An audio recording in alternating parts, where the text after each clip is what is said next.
this is Miss Bufford, and in this video, we're going to talk about phase diagrams. So the learning goals for this video are to be able to determine the state of matter using a temperature and pressure on a phase diagram for a substance. And so here's our phase diagram. As you can see, it's a graph that we're plotting pressure and temperature on. And depending on where that pressure and temperature meet, will show us which phase our substance is in. So if we're given a pressure and temperature that fall within this dark gray area, that'll tell us that that substance at that particular temperature and pressure will be in the solid form.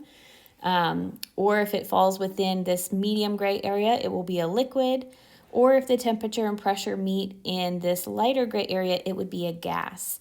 And then if you've noticed, we have this mystery stuff up here called supercritical fluid, which we'll talk about here in just a minute. But some main things I want to point out here on this diagram are that we've got some boundary lines between each of these phases. So our first boundary line between A and D here is our melting freezing boundary line. So if we have a substance that's sitting right on this line, and the energy is going into that substance, if we're putting energy into something, it's going to increase the temperature. All right, so that's an important connection to make, is that energy in increases the temperature and energy out decreases the temperature. So if we know that energy is going in and we're sitting right here on that line, then we know that we're going to be melting. If energy is being taken out, then the temperature is going to be decreasing and we know that we're going to be freezing. Okay? So that is our melting freezing boundary. And then I have the vaporization condensation boundary. And this line represents all of the temperatures and pressures at which vaporization or condensation for this substance can occur. And so if we're a liquid and we're sitting right on this boundary and energy is going in, that means the temperature is increasing, then we will be vaporizing. We will be turning from a liquid into a gas. And then if we're sitting right here on this boundary line or anywhere along this boundary line and energy is being pulled out of that substance, that means the temperature is decreasing. So we're going this way and we would be condensing. So we'd be going from a gas to a liquid. Okay. And then we have a boundary line down here between the solid and gaseous phases directly. And so we have substances at certain temperatures and pressures that can go straight from a solid to a gas. One common substance that does this at normal temperatures and pressures that we're all used to is carbon dioxide, and that's more popularly known as dry ice. So when carbon dioxide is in its solid form, it makes dry ice. And we know that if we leave that sitting out, you can actually watch it go from a solid directly to a gas. So there's no liquid phase at the temperatures and pressures that we're at right now.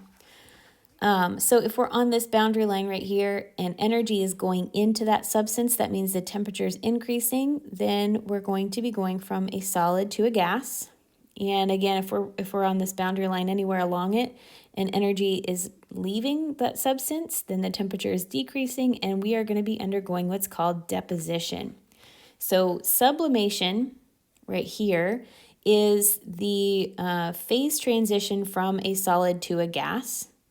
And then deposition is the opposite of that. So now we're going directly from a gas to a solid. So sublimation is solid to gas, deposition is gas to solid. Or we've got those particles depositing themselves into a solid mass. All right. Some other things that I want to point out that are pretty important about the phase diagram are this point right here, A. This is our triple point. And at the triple point, we actually have a situation where it is possible to have solid, liquid, and gas all at the same time. All right, so we have all three states of matter occurring simultaneously. And if you're interested in seeing what this looks like, I have a video posted on It's Learning for my students. And if you're not one of my students, if you go to the Matter playlist on my YouTube channel, you'll be able to find the video for the triple point there. It's pretty cool. You should check it out. Also, the next point that we wanted to talk about is B, this critical point right up here. And what the critical point is the last temperature and pressure at which there is a clear distinction between a liquid and a gas. So after this temperature and pressure, we can't tell whether something's a liquid or a gas any longer. And the reason for that is that we've got a temperature that's high enough that these particles are really trying to be a gas. But the pressure is also really high in this situation. And so it's kind of trying to squeeze those particles to make them stay a liquid. And so they're in this intermediate phase where the density, is pretty equal. And so we can't really tell the difference between a liquid and a gas phase when something is a supercritical fluid. So we call that supercritical fluid. All right. So let's go ahead and take a look at something else that's kind of neat. So water is really unique. If we take a look at these two phase diagrams, a typical simple material has a phase diagram that looks something like this. Everything's phase diagram is going to be unique. This is just kind of a generic one that shows the general shape of most phase diagrams. But water has something extra unique about its phase diagram, and that is that the slope between the solid and liquid phases, that boundary line here, is actually a negative slope. And this is because water, when it's frozen and it's in its solid form, is less dense than its liquid form. And so water molecules have what's called a bent shape, all right? So we've got oxygen and two hydrogens, and they form this kind of bent molecule. And when water freezes, because of the interactions between water molecules, I meant for these to be H's, they form this crystal lattice structure here. So these water molecules are all lining up and forming this really cool crystal structure that water makes when it freezes. All right, so we can see that because these water molecules are lining up, there's a bunch of space in here. All right, we got some space here, we got some space here. And so when water's frozen, it actually expands. If you've ever put a bottle of water or something that contains water in your freezer, you'll notice that once it's frozen, it expands, and sometimes soda will explode in your freezer if you put it in there and you let it stay in there, because the water inside is trying to form this crystal structure and it has to spread out in order to do that. And so it expands.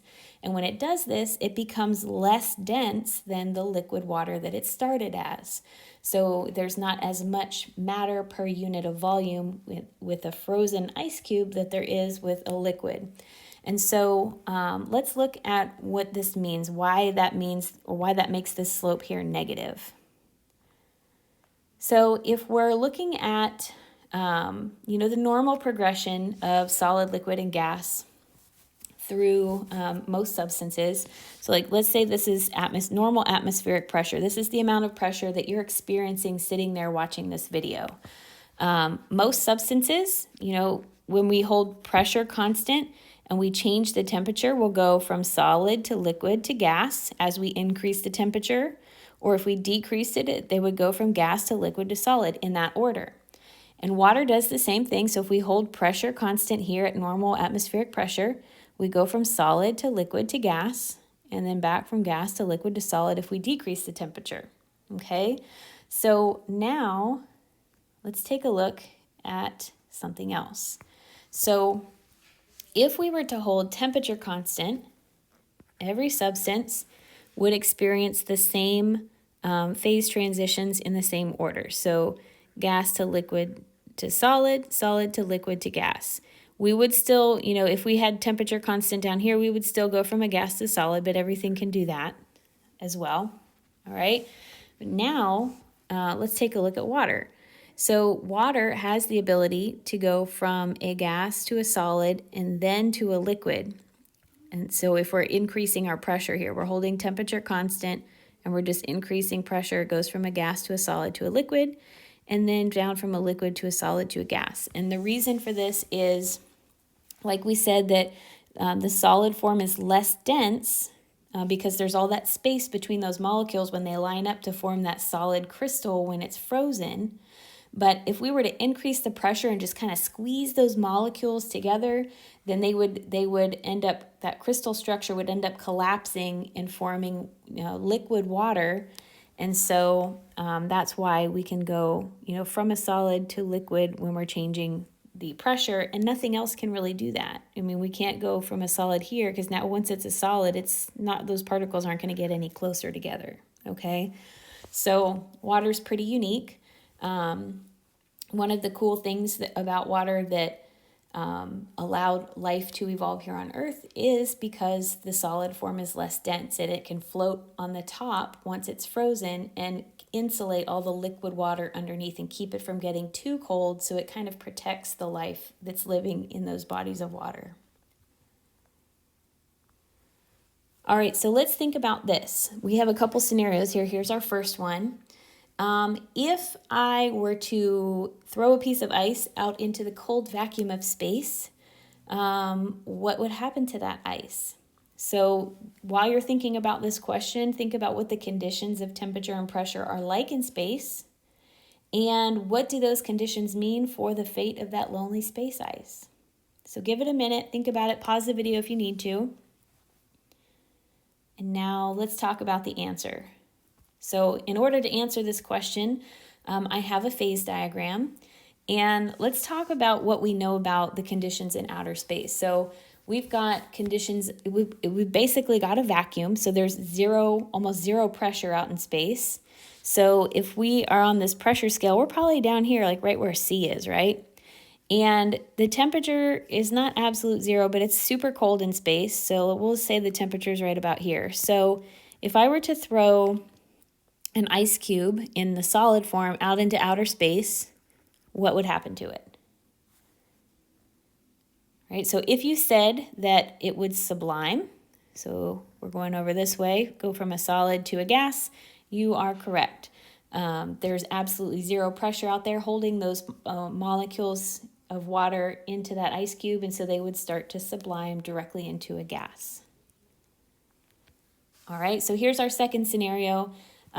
Would the boiling temperature of water be the same on Mount Everest, or would it be different? So again, you just want to think about what the conditions of temperature and pressure might be like on top of Mount Everest.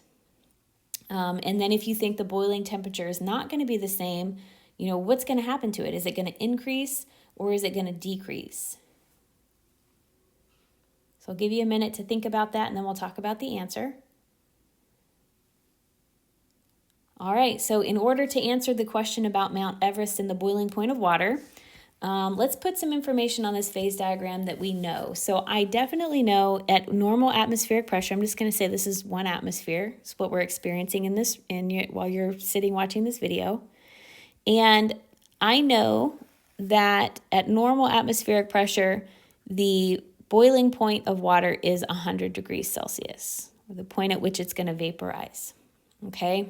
That's supposed to be a straight line, so pretend it's straight. But if I was on top of Mount Everest, what do I know about atmospheric pressure when I'm that high up in the atmosphere? And if you say that it's going to be lower, then you're correct. So once we go, the higher up in the atmosphere we go, the less and less pressure we experience. So the air pressure comes from all the particles in the atmosphere bombarding your body constantly.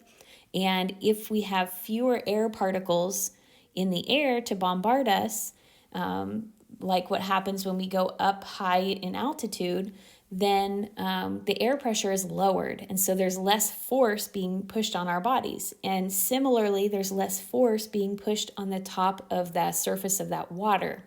And so it's going to take less energy for those water molecules in that beaker or whatever you're boiling them in to be able to break free from that liquid phase and become a gas, because there's not as much pressure holding them down in that beaker.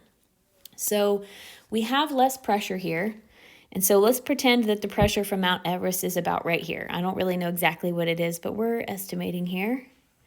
And I go over here and I can see that the vaporization point for water on top of Mount Everest is actually going to be a lot lower. So I don't know exactly what the temperature is, but it's definitely, less than it is for water at 1 atmosphere at sea level. Okay, so it would take less energy to get that water to vaporize. So the boiling point would be lower.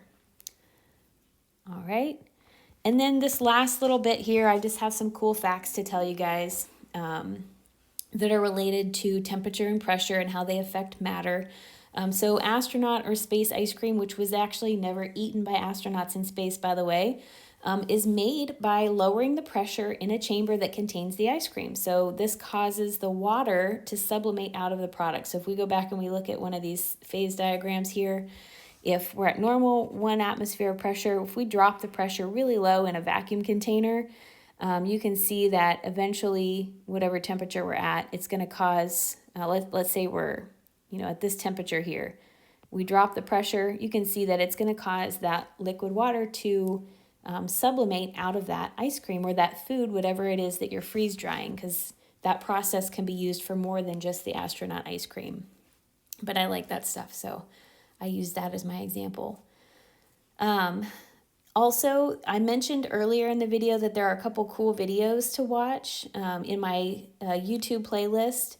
And there's actually a third video where someone is using supercritical carbon dioxide to extract caffeine from coffee beans, which is really cool. It's a method that you can use to take caffeine out of coffee beans. And you end up with this actually really pure crystals of caffeine. But there's a video in my YouTube playlist, and I've posted it on It's Learning if you're one of my students. So that's really cool to watch. And then the world's largest vacuum chamber is owned by NASA. It was built in the 60s, and it's used to simulate, these days it's used to simulate environments in space or on other planets like Mars. But originally it was designed for nuclear electric power studies. And these days it's being used for the super cool purpose of testing spacecraft propulsion systems, which is, to me, is super awesome. And it's also being used to test airbag landing systems for several of the Mars rovers. So just some cool facts to know. You can look them up if you want to learn more about those things. But if you have questions about phase diagrams or how to read phase diagrams, please send me an email or message me through It's Learning, and I will see you guys in class. Thanks for watching Buffered Chemistry. Subscribe to my YouTube channel for more chemistry help.